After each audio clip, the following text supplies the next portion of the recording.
This is heavier than it would seem, 27 pounds. I can handle it. Oh, I was just meeting your expectation. Okay. I just didn't want you to be surprised. I've had many a child on I my lap. never meant to insinuate that you could not handle it. I was just warning you that it's heavier than it looks. Okay, well now that I've got this 27-pound box on my lap. Welcome back to boxes that are heavier than they look.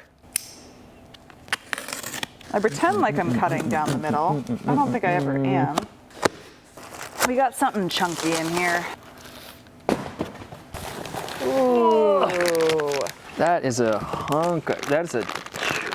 chunky motor. This is going to be covered in grease probably. No. I think it already is a little bit. Now I'm covered in grease. gonna Now say, you can careful. be too. Enjoy. You're really testing my my strength now. Show them that front round part. See, this is a spindle.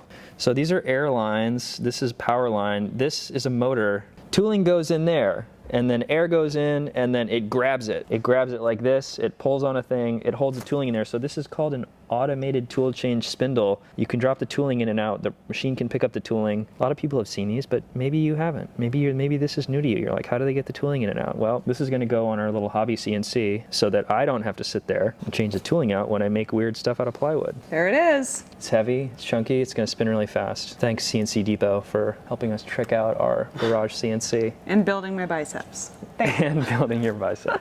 Thanks, we'll see you next time. Bye.